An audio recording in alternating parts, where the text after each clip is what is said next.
குறிக்கலாம் என்று கூடி ஆலோசனை செய்யப்பட்ட பொழுது பெருமானார் பிறந்ததை,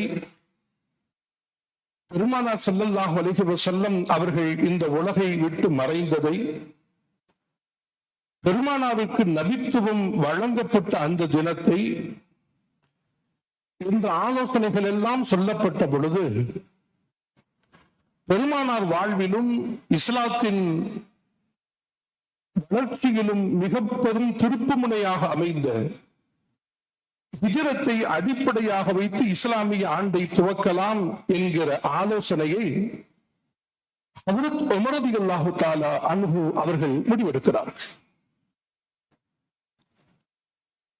ஒவ்வொரு நாளிலும், ஒவ்வொரு மாதத்திலும், ஏன் ஒவ்வொரு நொடியிலும் நம்மை கடந்து போகிற நிமிடங்களில் எல்லாம் ஹஜ்ரத் உமர் ரலியல்லாஹு தஆலா அன்ஹு அவர்களை பற்றிய நினைவுகளை நம்முடைய நெஞ்சம் சுமந்து கொண்டே இருக்கும் சூழலை அல்லாஹ் ஹிஜ்ரத் ஆண்டை நிர்ணயம் செய்வதன் வழியாக அல்லாஹ் உருவாக்கி இருக்கிற அந்த மகத்தான பாக்கியத்தை நாம் நினைவு கூர்ந்து பார்க்கிறோம்.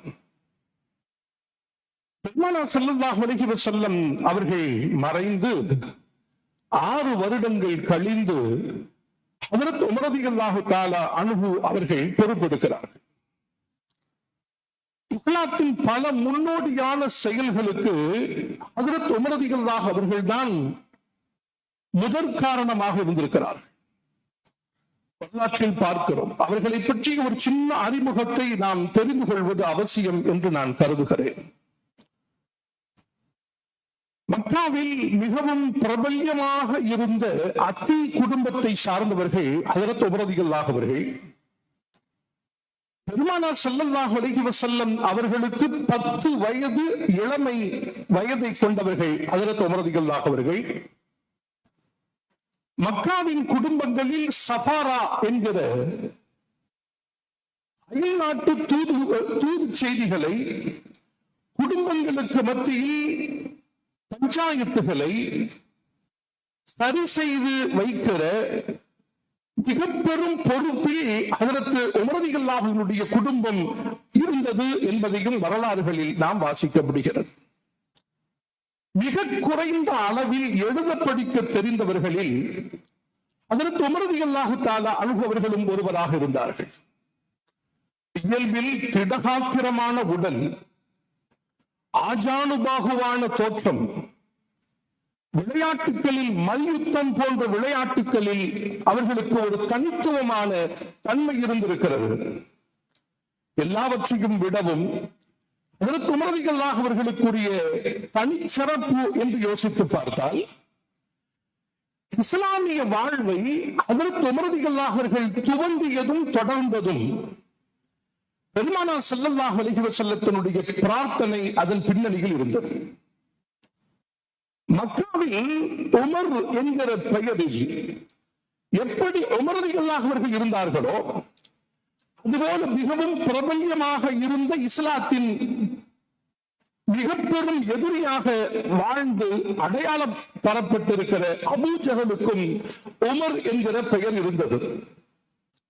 அபூ ஜஹல் தன்னுடைய கர்வத்தில், தன்னுடைய ஆணவத்தில் தன்னை போல ஒரு பெயர் இவருக்கும் இருக்கக்கூடாது என்பதற்காக தான் உமர் என்று அழைக்கப்பட வேண்டும், உமர் ரலியல்லாஹு அவர்கள் உமைர், சின்ன உமர் என்று அழைக்கப்பட வேண்டும் என்று அவன் சட்டம் இயற்றிருந்தான். ஆனாலும் இருவருக்கும் ஒரே பெயர். பெருமானார் ரசூலுல்லாஹி ஸல்லல்லாஹு அலைஹி வஸல்லம் அவர்கள் அல்லாஹ்விடத்தில் இப்படி துஆ செய்கிறார்கள்: அல்லாஹும்ம ஐஸல் இஸ்லாம் بأحب هذين الرجلين إليك بأبي جهل أو بعمر بن الخطاب وكان أحبهما إليه عمر.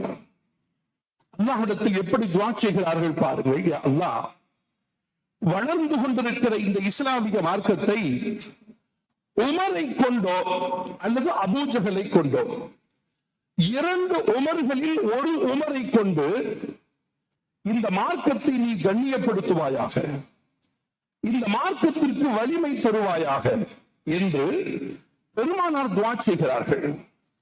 அந்த துஆவின் விளைவில் ஹஜ்ரத் உமர் ரலியல்லாஹு அன்ஹுடைய இஸ்லாத்தின் நுழைவு ஆரம்பமாகிறது. அந்த ஹதீஸ் இப்படி முடிகிறது, வகான அஹப்பஹுமா இலைஹி உமர்.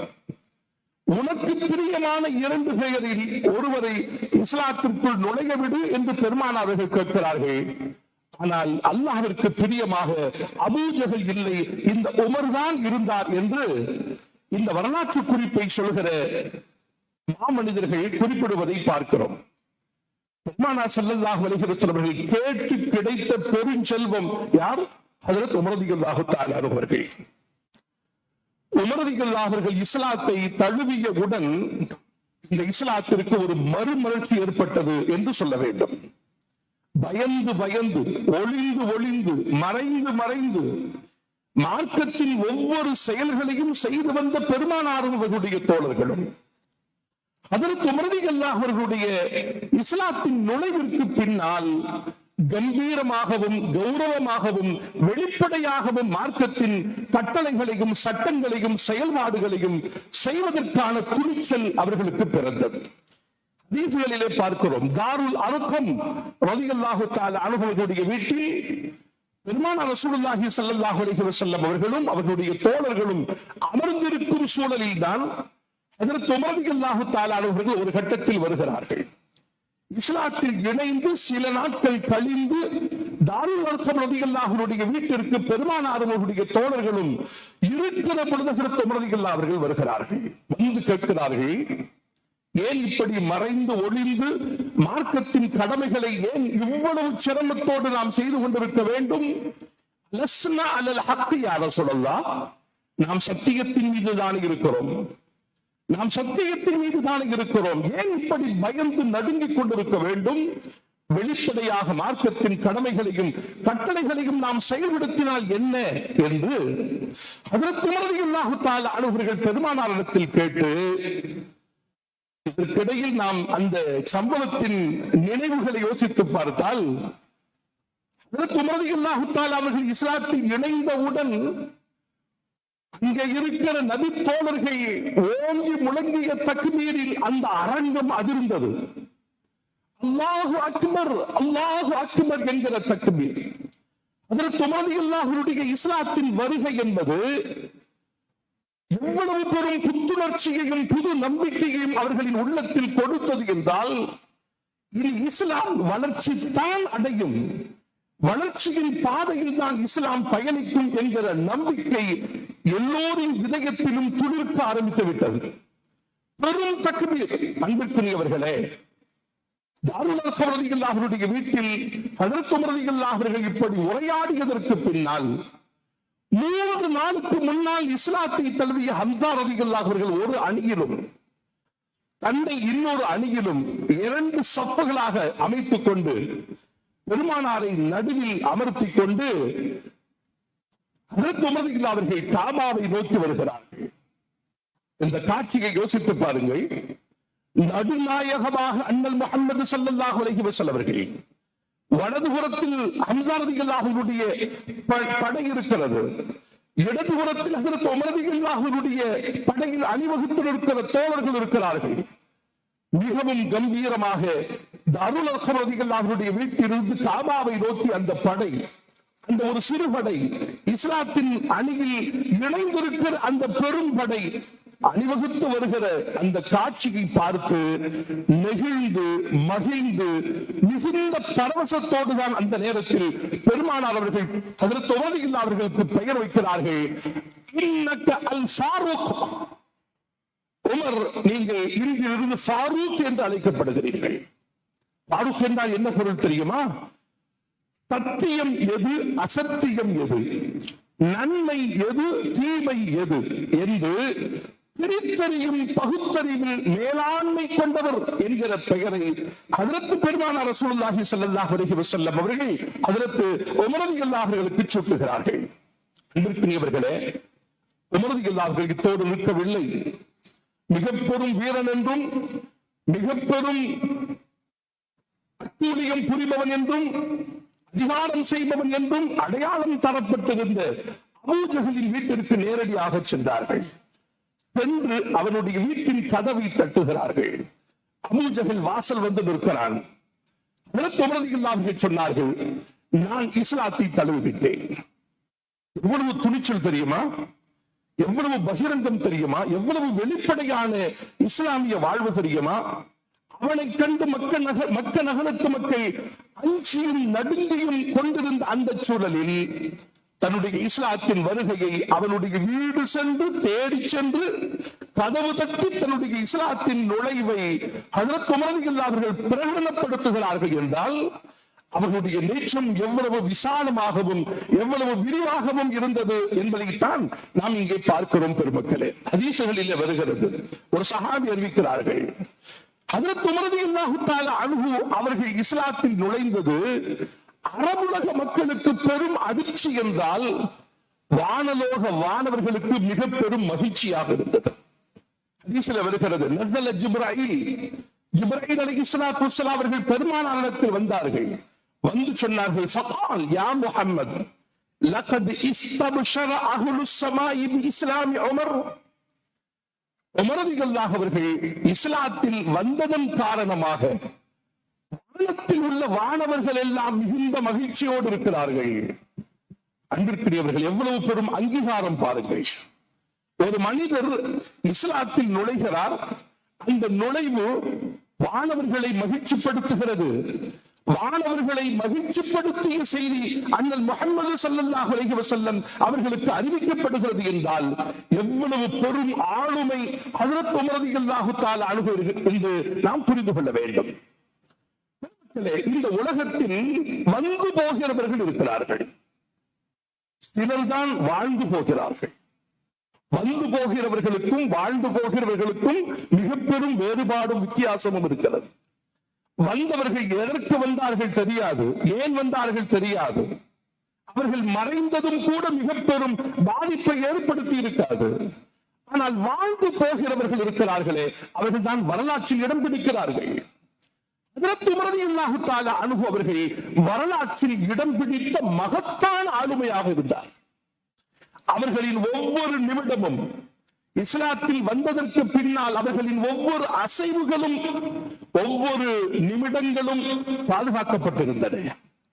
மார்க்கத்தின் வளர்ச்சிக்கு அவர்களின் ஒவ்வொரு மூச்சும் பயன்பட்டதாக அமைந்திருந்தன என்பதைத்தான் வரலாறு சொல்வதை பார்க்கிறோம். பெருமக்களே, ஹஜ்ரத் உமர் ரலியல்லாஹு தஆலா அன்ஹு அவர்களின் வாயிலிருந்து வருகிற வார்த்தைகள் மார்க்கத்தின் சட்டங்களாக அமைந்தன. எவ்வளவு பெரும் பாக்கியம் பாருங்கள். இந்த மனிதருக்கும் கிடைக்காத ஒரு பாக்கியம். எவ்வளவு உச்சத்தை அவர்கள் தொட்டார்கள் தெரியுமா? பெருமானார் ஸல்லல்லாஹு அலைஹி வஸல்லம் அவர்கள் சொன்னார்கள், இன்னல்லாஹ யன்திகு அலா லிசானி உமர். உமர் யார் தெரியுமா? உமரின் நாவில் அல்லாஹ் பேசுகிறான் என்றார்கள். உமரின் நாவில் அல்லாஹ் பேசுகிறான் என்றார்கள். ஷைத்தான் ஒரு வழியில் வந்தால் உமர் வருகிற பாதையில் ஷைத்தான் வர முடியாது என்றார்கள். எவ்வளவு பெரும் ஆளுமை, எவ்வளவு பெரும் அதிகாரம், எவ்வளவு பெரிய ஆன்மீக உச்சம் பாருங்கள். ஒவ்வொரு உடலிலும் ரத்தம் ஓடுகிற இடங்களில் எல்லாம் ஷைத்தானின் ஊடுருவல் இருக்கிறது என்பது நபிகளின் வாக்கு. ஆனால் உமர் ரலியல்லாஹுடைய விஷயத்தில் பெருமான் ஸல்லல்லாஹு அலைஹி வஸல்லம் அவர்கள் சொல்கிறார்கள், ஷைத்தான் வருகிற பாதை அது உமர் வருகிற பாதை அல்லாததாக இருக்கும் என்கிறார்கள். அவ்வளவு அச்சம் ஷைத்தானுக்கு என்றால், பெருமக்களே, ஒரு உலகத்தில் வாழுகிற வாழ்க்கை எப்படிப்பட்டதாக அமைய வேண்டும் என்பதற்குரிய இலக்கணம் அண்ணல் உமர் ரலியல்லாஹு அவர்களுக்கு உரியதாக இருந்தன என்பதை பார்க்கிறோம். அவர்கள் சொல்கிற ஆலோசனைகள், அவர்கள் சொல்கிற எடுத்து வைக்கிற கருத்துக்கள் மார்க்கத்தின் சட்டங்களாக பரிணமித்தன. வரலாற்றில் பார்க்கிறோம். பெருமானாரோடு ஒரு தடவை ஹஜ்ரத் உமர் ரலியல்லாஹு அவர்கள் தவாஃப் செய்து கொண்டிருக்கிறார்கள். அப்படி தவாஃப் செய்து கொண்டிருக்கிற பொழுது நீங்கள் பார்த்திருக்கலாம், கஅபாவை ஒட்டி மகாம் இப்ராஹிம் இருக்கும், வாசலுக்கு அருகில். தவாஃப் என்பது 7 சுற்றுகளை சுற்றி 2 ரக்காத்துகள் நஃபில் தொழுவதோடு தவாஃப் என்பது முடிகிறது. ஹஜ்ரத் உமர் ரலியல்லாஹு அவர்கள் பெருமானாரிடத்தில் சொன்னார்கள், யா ரசூலல்லாஹ், 2 ரக்காத்துகளை தொழுகிற இடமாக இந்த மகாம் இப்ராஹிம் என்கிற இந்த குறிப்பிட்ட இடம் அமைந்தால் நன்றாக இருக்குமே என்று சொன்னார்கள்.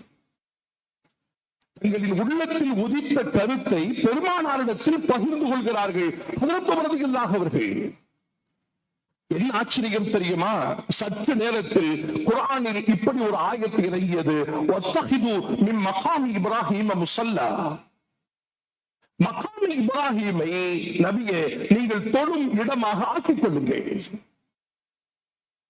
உமர் ரலியல்லாஹு அவருடைய வார்த்தை, அந்த வார்த்தையை அங்கீகரித்து அல்லாஹ் வசனத்தை இறக்கி வைக்கிறான்.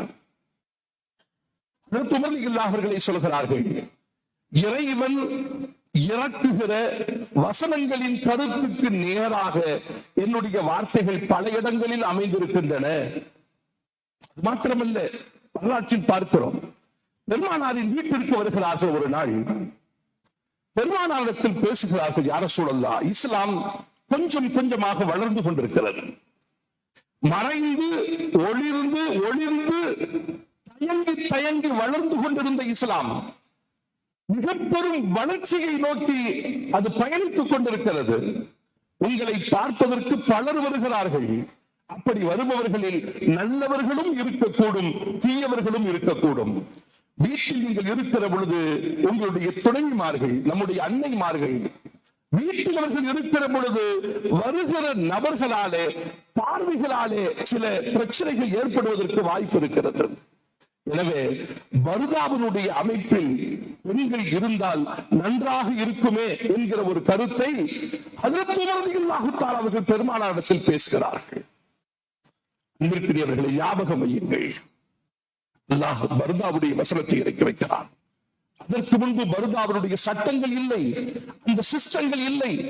பர்தாவிற்கு தனி கோட்பாடுகளும் அதற்கென கொள்கைகளும் இல்லை. அனுபவர்கள் பெருமானாரிடத்தில் இப்படி ஒரு கருத்தை பேசியதற்கு பின்பு அல்லாஹ் பர்தா சம்பந்தமான ஒரு வசனத்தை அல்லாஹ் இறக்கி வைத்து, இன்றளவில் இஸ்லாமிய பெண்கள் தங்களின் உடலை மறைத்து ஒழுக்கத்தோடு அவர்கள் உலா வருகிற பொழுதெல்லாம் இந்த காட்சியை பார்க்கிற பொழுது நம்முடைய அடிமனதில் ஹஜ்ரத் உமர் ரலியல்லாஹு அவர்களுக்கு நாம் நன்றி சொல்ல கடமைப்பட்டிருக்கிறோம். இந்த சிஸ்டம் இல்லை என்றால் இஸ்லாத்தினுடைய மலர்ச்சிக்கும் வளர்ச்சிக்கும், இஸ்லாத்தினுடைய தனித்துவத்திற்கும் அதன் அடையாளத்திற்கும் காரணமாக இருக்கிற அந்த பர்தாவை ஹஜ்ரத் பெருமானார் ரசூலுல்லாஹி ஸல்லல்லாஹு அலைஹி வஸல்லம் இடத்திலே பேசி அது இறை சட்டமாக இறங்குவதற்கு காரணமாக இருந்தவர்கள் ஹஜ்ரத் உமர் ரலியல்லாஹு தஆலா அன்ஹு என்று நாம் பார்க்கிறோம். அது மாத்திரமல்ல, பத்ர் யுத்தம் இஸ்லாத்தின் வெற்றி, முதல் வெற்றி. கைதிகள் பிடிக்கப்படுகிறார்கள். அவர்கள் என்ன செய்வது என்று யோசனை செய்து கொண்டிருக்கிற பொழுது அவரவர்கள் அவரவரின் தகுதிக்கு ஏற்ப ஆலோசனைகளை சொல்கிறார்கள். ஒருவர் சில பணங்களை வாங்கி அவர்களை விடுதலை செய்து விடலாம் என்று சொல்கிறார்கள். ஒருவர் அவர்களை சிறையில் அடைக்கலாம் என்று சிலர் சொல்கிறார்கள். இப்படி ஒவ்வொருவருக்கும் ஒவ்வொரு கருத்து இருந்தது. உமர் ரலியல்லாஹு என்ன சொன்னார்கள் தெரியுமா? கடைசியில் என்ன முடிவு செய்யப்பட்டது என்பது வேறு. ஆனால் உமர் ரலியல்லாஹுடைய கருத்து எப்படிப்பட்டதாக இருந்தது என்றால், பிடிபட்ட கைதிகளை அவர்கள் நமக்கு தந்த தொல்லைகளின் காரணமாகவும் இனிவரும் தொல்லைகளில் இருந்து நாம் தவிர்த்து கொள்வதற்காகவும் அவர்களின் வாழ்வை முடித்து விடுவது அதுதான் சரியானது என்று சொன்னார்கள். பெருமானார் அவர்கள் அவர்களின் இயல்பிற்கேற்ப அவர்கள் ஒரு கருத்தை சொன்னார்கள். முஸ்லிம்களில் எவருக்கு கல்வி இல்லையோ, கற்பதற்கான சூழல் இல்லையோ, 10 நபருக்கு நீங்கள் ஒருவர் கற்றுக் கொடுத்தால் அதனையே பகரமாக வைத்து விடுதலை செய்து விடலாம் என்று அவர்கள் முடிவுக்கு வருகிறார்கள். அன்பிற்குரியவர்களே, பெருமானாரின் முடிவு உலகியல் ரீதியாக எடுக்கப்பட்ட மிகச்சிறந்த முடிவு என்று வரலாறு பேசுகிறது. ஆனால் குர்ஆன் என்ன சொல்கிறது தெரியுமா? ஸல்லல்லாஹு அலைஹி வஸல்லம் அவர்களுக்கு குர்ஆன் சொல்கிறது, உமரின் முடிவுதான் ஏற்க தகுந்தது, அந்த முடிவு செயல்படுத்தப்பட்டிருக்க வேண்டும் என்று குர்ஆன் சொல்கிறது. ஹஜ்ரத் உமர் ரலியல்லாஹு அன்ஹுடைய கருத்தை இப்படி பல்வேறு இடங்களில் ஹஜ்ரத் உமர் ரலியல்லாஹு அன்ஹுடைய ஆலோசனைகளை, அவர்களுடைய வார்த்தைகளை, அவர்களின் சிந்தனைகளை அல்லாஹ் ஏற்று வசனமாக இறக்கி வைக்கிறான் என்றால் அவ்வளவு பெரும் ஆன்மீக உச்சத்தை ஹஜ்ரத் உமர் ரலியல்லாஹு அவர்கள் பெற்றிருந்தார்கள் என்பதை பார்க்கிறோம். பெருமானார் ஸல்லல்லாஹு அலைஹி வஸல்லத்தினுடைய வாழும் காலத்தில் மாத்திரமல்ல, அவர்கள் வஃபாத்தானதற்கு பின்னாலும் கூட இந்த மார்க்கத்தில் வாழுகிற நமக்காக அவர்கள் செய்துவிட்டு சென்ற செயல்கள் இருக்கின்றனவே, பிரம்மாண்டமானது. யமாமா என்கிற ஒரு யுத்தம் நடந்தது. அந்த யுத்தத்தில் குர்ஆனை ஹிஃப்ஸ் செய்த பல ஹாஃபில்கள் கொல்லப்படுகிறார்கள். தூர நோக்கோடு அபுக்கரி, யாருக்கு பேரு? ஹஜ்ரத் உமர் ரலியல்லாஹு என்ன பேரு தெரியுமா? வரலாறு தந்திருக்கிற பேர் அபுக்கரி. அபுக்கரி தீர்க்க தரிசனம் மிக்கவர் அர்த்தம். பின்னால் வரக்கூடிய விளைவுகளை நினைத்து சிந்தித்து இப்போதே செயல் திறன் கொண்டவர்தான் அபுக்கரி என்று சொல்வார்கள். அப்படிப்பட்ட தன்மை கொண்டவர்கள் ஹஜ்ரத் உமர் ரலியல்லாஹு அவர்கள். யமாமா யுத்தத்தில் குர்ஆனை மனனம் செய்திருந்த ஹாஃபில்கள் ஒட்டுமொத்தமாக அவர்கள் ஷஹீதாக்கப்பட்டதற்கு பின்னால் தூர நோக்கோடு ஹஜ்ரத் உமர் ரலியல்லாஹு அவர்கள் யோசிக்கிறார்கள். என்ன யோசனை? இப்படி குர்ஆனை ஹிஃப்ஸ் செய்த ஹாஃபில்கள் தொடர்ச்சியாக கொல்லப்பட்டு வந்தால் பின்னால் வருகிற தலைமுறை குர்ஆனை பார்த்து ஓடுகிற வாய்ப்பு கிடைக்காமல் வெறுமனே மனனம் செய்த ஹாஃபில்கள் மாத்திரம்தான் உலகில் தங்கி போவார்கள். எனவே ஹஜ்ரத் உமர் ரலியல்லாஹு அவர்கள் ஹஜ்ரத் அபூபக்கர் சித்திக் ரலியல்லாஹு அவர்களிடத்தில் வந்து சொன்னார்கள், அபூபக்கர் ரலியல்லாஹு அவர்களே, குர்ஆன் மரப்பட்டைகளிலும் விலங்குகளின் தோள்களிலும் வேறு பல சாதனங்களிலும் அதனுடைய வசனங்கள் எழுதி பாதுகாக்கப்பட்டிருக்கின்றன. சிலர் வசனங்களை மனனம் செய்திருக்கிறார்கள். இவர்கள் எல்லோரையும் ஒன்று சேர்த்து எழுதப்பட்டிருக்கிற எல்லா வசனங்களையும் ஒன்று சேர்த்து இப்போது நாம் கையில் வைத்திருக்கிறோம் அல்லவா, இந்த வடிவமைப்பை ஒரு குர்ஆனை நாம் தொகுத்து விட வேண்டும் என்று ஹஜ்ரத் அபூபக்கர் சித்திக் ரலியல்லாஹு அவர்களுக்கு ஆலோசனை சொன்னார்கள். அபூபக்கர் ரலியல்லாஹு அவர்களோ, ரசூல் செய்யாததை நான் எப்படி செய்யறது அப்படின்னு 2-3 நாள் பேசிக்கிட்டு இருந்தாங்க. அதற்கு பின்னால் உமர் ரலியல்லாஹுடைய கருத்து சரியானதுதான் என்கிற சிந்தனை ஹஜ்ரத் அபூபக்கர் சித்திக் அவர்களுக்கும் வந்துவிட்டது. இருவரும் சேர்ந்து எழுத்தராக இருந்த ஹஜ்ரத் ஸைத் இப்னு சாபித் ரலியல்லாஹு அவர்கள், குர்ஆனுடைய வசனங்களை அவர்கள் மனனம் செய்வதோடு மாத்திரமல்லாது மிக பெரும் ஆய்வில் ஈடுபட்டிருந்தவர்கள் ஹஜ்ரத் ஸைத் இப்னு சாபித் ரலியல்லாஹு அவர்கள். அந்த ஸைத் இப்னு சாபித் ரலியல்லாஹு அவர்களை இருவரும் சேர்ந்து அணுகி இந்த கருத்தை முன்வைக்கிறார்கள். அவர்களும் முதலில் தயக்கத்தை வெளிப்படுத்துகிறார்கள். 2 நாட்கள் கழிந்ததற்கு பின்னால் அவர்களுக்கும் அந்த முடிவு சரியானதுதான் என்கிற தெளிவு பிறக்கிறது.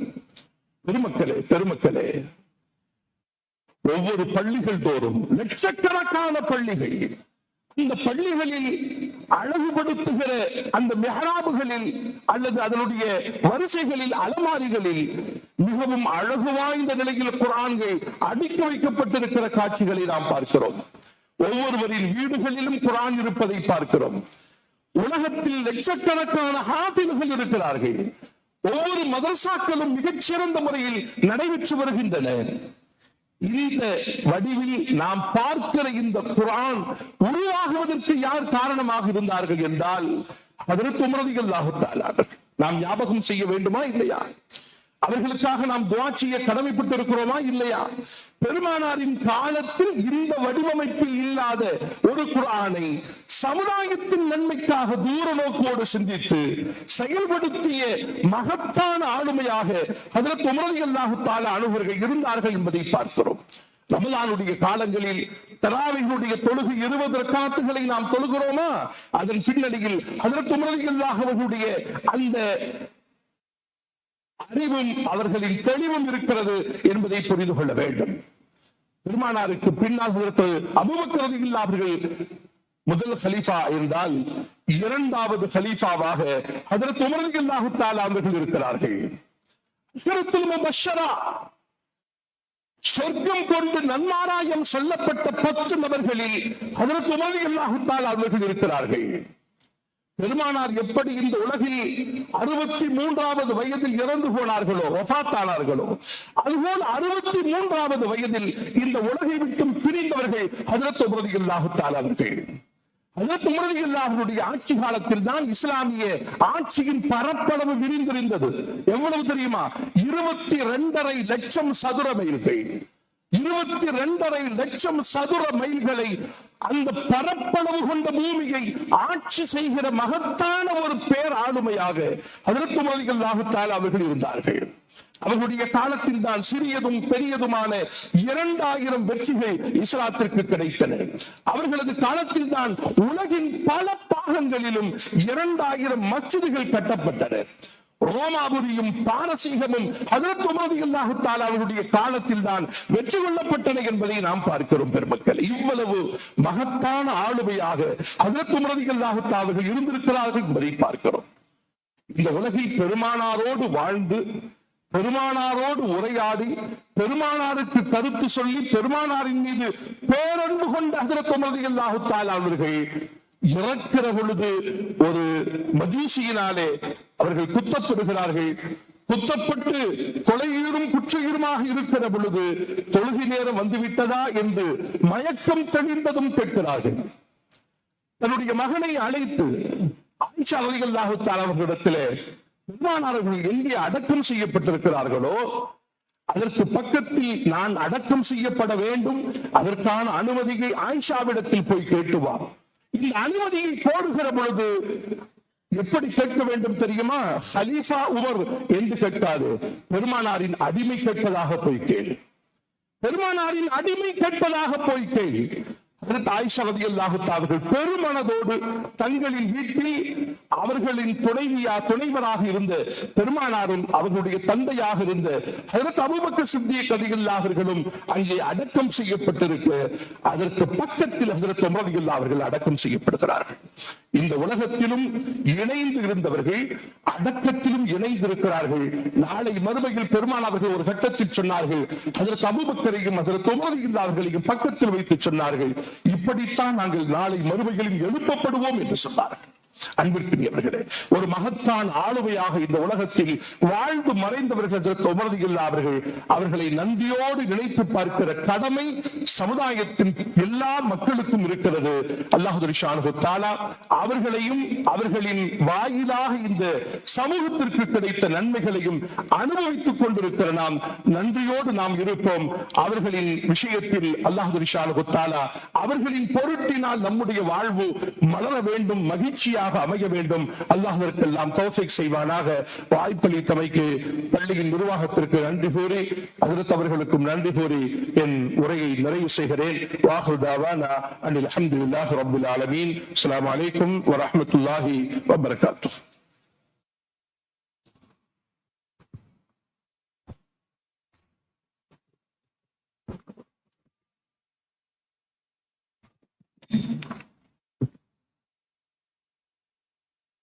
Assalamualaikum warahmatullahi wabarakatuh. Hadirin Jumaat yang dikasihi sekalian, InsyaAllah pada hari Ahad ini akan berlangsung satu himpunan pembebasan Palestin bertempat di Asia